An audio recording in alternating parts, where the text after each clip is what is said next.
J'ai servi l'enseignement catholique depuis quelques années, d'abord comme professeur, je suis un professeur de lettres classiques.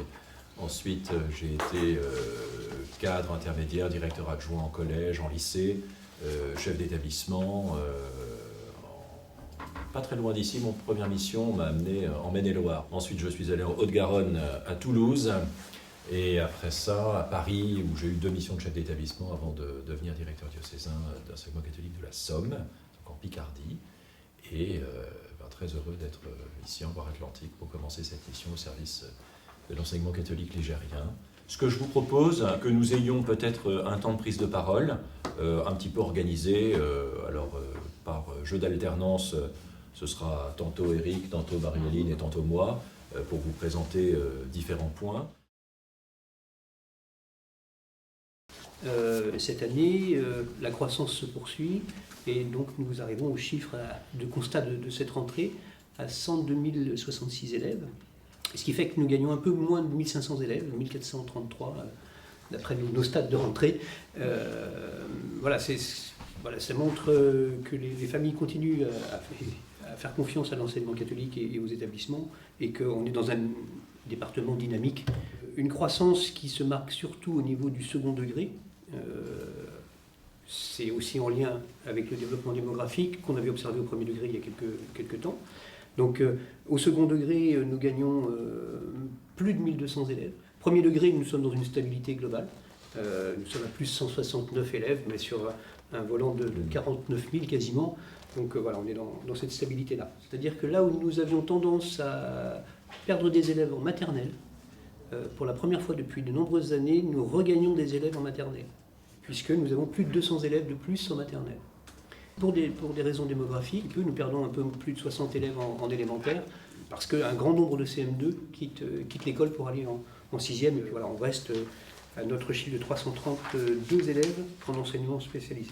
Pour répondre à ces arrivées d'élèves, pour préparer cette rentrée, ouvrir 16 classes, en fermer 12, pour répondre aux besoins des différents secteurs. Donc la création de 4 moyens. Le second degré qui connaît une hausse significative. Globalement, les 1263 élèves, si on regarde nos 2 réseaux, puisqu'on a des établissements sous contrat avec l'éducation nationale, donc là on a une hausse de 1274 élèves, soit plus 2,6%, ce qui n'est pas négligeable. Et l'enseignement agricole, là on est dans une stabilité, on a un réseau de 11 lycées agricoles, et là on a moins 11, on est donc disons dans la quasi-stabilité sur l'ensemble des élèves de ces lycées. Nos collèges augmentent en termes d'élèves, on passe à 29 437 élèves, soit plus 600 élèves. Donc ça fait plus 2%. Tout ce qui est lycée d'enseignement général et technologique dans la partie pré-bac, on augmente aussi de façon très significative, on frôle les plus 700 élèves, donc ça, on passe à le cap de 13 000 élèves. Ça fait presque plus 6% d'augmentation, on est à 5,65% exactement. Le post-bac en lycée, lui, est dans la stabilité. Plus 22 élèves, donc on est quasi-stabilité. Les lycées professionnels, on a une très légère baisse, mais qui nous maintient dans la stabilité, en fait, qui n'est pas significative sur le nombre d'élèves scolarisés. Donc, l'ensemble de ces tendances-là, c'est une hausse ou une stabilité. En termes d'ouverture de structure, il y a quelques créations. L'ouverture d'une filière STMG, ce qui concerne les métiers de la gestion, au lycée général et technologique Saint-Dominique, à Saint-Herblain. Un BTS commerce international à Saint-Nazaire, donc au lycée Notre-Dame d'Espérance, et puis une mention complémentaire sur le lycée hôtelier Sainte-Anne à Saint-Nazaire en dessert de restaurant, pour cuisinier en dessert de restaurant. Et puis là c'est un petit peu différent dans des sections existantes, mais collège Blanche de Castille, que ce soit au collège et au lycée, l'ouverture de sections internationales britanniques. Donc suite à la refondation de l'école lancée il y a 2 ans maintenant, nous avons accompagné beaucoup la réforme du collège l'an passé et même un petit peu avant. Donc on a fait beaucoup d'actions l'an passé autour de la notion d'évaluation, puisque ce qui est important, c'est que, et ce qui était posé dans cette réforme-là notamment, c'était le regard avec une évaluation positive et constructive de l'élève. Donc on a touché près de 3800 profs. sur cette question d'évaluation et cette question de parcours. Et on va continuer cette année, puisque la réforme, dans le fond, n'est pas remise en cause. Donc on continue à travailler avec les équipes sur cette question à la fois de parcours, puisque l'idée c'est d'avoir une cohérence d'un parcours d'éducation de la maternelle jusqu'au lycée, avec des regards communs sur l'élève, qu'on soit à la maternelle ou au lycée. L'idée c'est que le prof soit quelqu'un qui accompagne l'élève dans sa construction, la construction de ses savoirs, de sa personne, de sa culture. La notion de confiance aussi, la notion de communauté.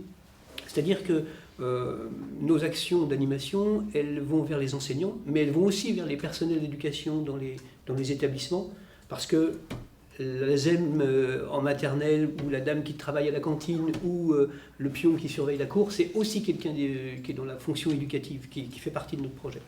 Qui dit parcours dit aussi cycle, et autant au niveau du premier degré, sur la maternelle, sur le CP, CE1, CE2, où la notion de cycle est simple, autant elle est encore à construire, alors elle existe, mais elle est à construire sur CM1, CM2, 6e, et le lien école-collège, qui continue à se faire, donc les équipes ont planché là-dessus déjà. Et puis, un des enjeux aussi à venir, c'est le lien entre la 3e et la seconde. Et puis, forcément aussi, la dimension de la différenciation pédagogique, et c'est aussi en lien avec l'évaluation d'ailleurs, hein, comment est-ce que nos enseignants s'adaptent aux différents publics d'élèves et aux difficultés que nos élèves rencontrent. Et nous sommes une école catholique ouverte à tous les élèves et peut-être aux élèves en fragilité d'abord. On avait évoqué l'an passé la mise en place du label international, donc on va poursuivre cette démarche-là. On avait labellisé dans une première vague une vingtaine d'établissements. Là, on a 22 dossiers, donc on continue ce travail-là. Et puis on a un consortium en préparation pour que des étudiants, des lycéens de Bac Pro puissent l'année prochaine partir au stage et valider un diplôme européen. Et pour des étudiants de Bac Pro, c'est vraiment intéressant.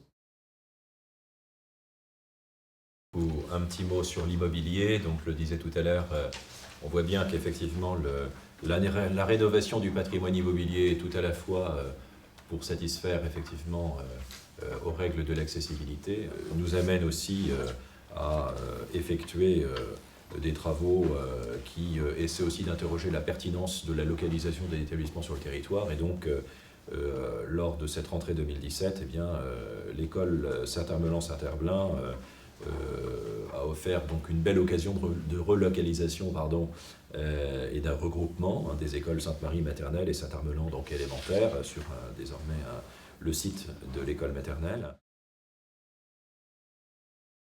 On a donc sur le site ici un institut de formation qui prépare des personnes qui se destinent au métier de l'enseignement, que ce soit être professeur des écoles ou professeur en collège-lycée.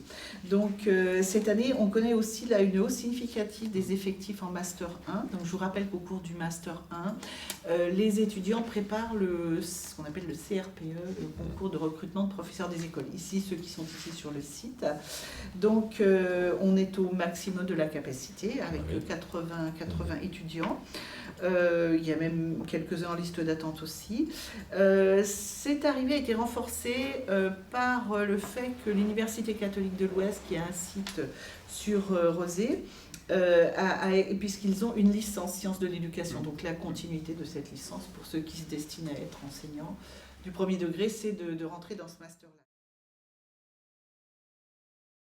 Pascal Balman, le secrétaire général de l'enseignement catholique, a estimé qu'actuellement près de 5000 personnels de l'enseignement catholique en contrat aidé étaient actuellement menacés, ce qui représente 6% quand même des effectifs salariés hors enseignants,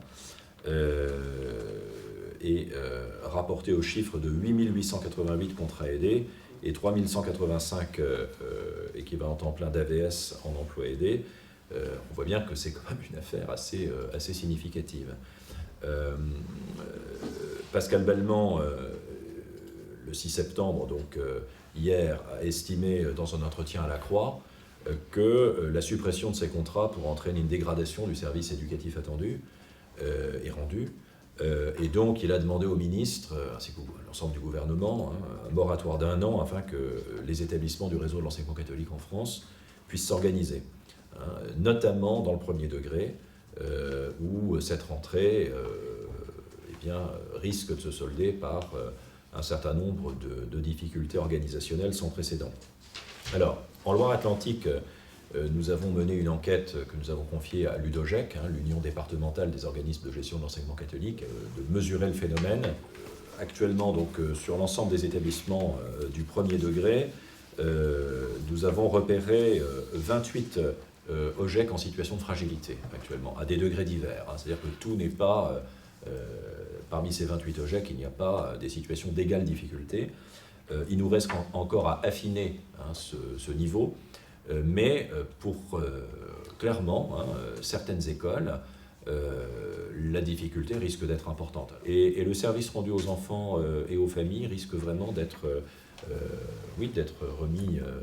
remis en cause si une clarification et une solution n'est pas rapidement trouvée pour nous permettre de faire face effectivement à cette situation.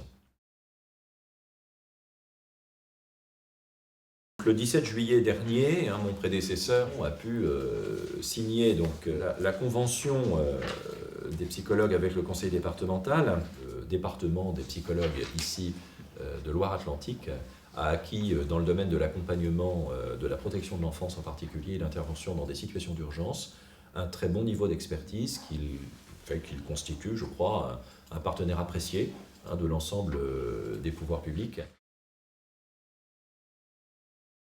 La direction de l'enseignement catholique de Loire-Atlantique est membre de la cellule donc, de suivi de la sécurité des établissements scolaires à la préfecture de Loire-Atlantique. Les 80% des établissements ont engagé ou envisagent très prochainement des travaux de sécurisation des locaux. Et nous venons d'apprendre il y a seulement quelques jours, donc c'est tout à fait récent, que le Fonds interministériel de prévention de la délinquance a attribué à un nombre relativement significatif d'établissements l'attribution de fonds pour la sécurisation. C'est notamment dans les abords la création de grilles sécurisées, je pense, cette année en tout cas, et grâce à l'attribution de ce fonds, effectuer un saut qualitatif de sécurité dans un certain nombre de nos établissements. Par analogie avec ce qui existe dans l'enseignement public, nous avons un plan réussite mixité qui existe pour accompagner des jeunes en situation de fragilité. Alors, ou bien il s'agit de dispositifs fléchés, repérés et qui appartiennent au patrimoine commun de l'enseignement public ou de l'enseignement catholique, ou bien de dispositifs innovants. Cette année, nous avons ouvert un dispositif que vous connaissez, c'est une Ulysse à Anceny.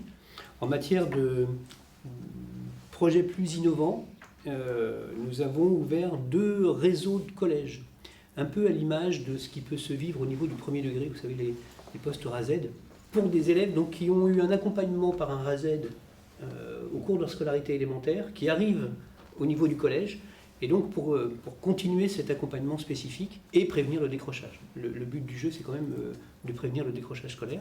Donc un fonctionnement d'un enseignant qui tourne là sur un réseau de 4 établissements de proximité. Donc il y a une zone autour de Pontchâteau, et puis une zone autour d'Anceny, Varade, Ligné.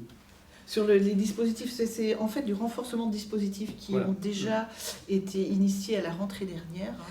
À Saint-Raphaël, à Nantes, on rajoute un demi-poste pour aider au développement, c'est une expérimentation très concluante sur l'année scolaire dernière, sur le collège sans classe, sans notes. Et puis notamment au Bon Conseil à Nantes, un autre demi-poste aussi, pour renforcer, c'est plus là sur des élèves en situation de grande fragilité dans leurs apprentissages, donc des décloisonnements, des créations de groupes de besoins, si on a d'autres moyens dans les années prochaines.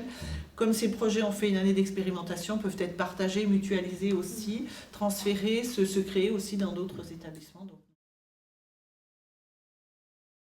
La rentrée aura aussi un moment significatif et important. Une messe de rentrée est prévue donc avec la remise de la lettre de mission au nouveau chef d'établissement et à moi-même par l'évêque de Nantes, Monseigneur Jam, à la collégiale Saint-Aubin de Guérande, endroit est sympathique, le mercredi 20 septembre, à 18h.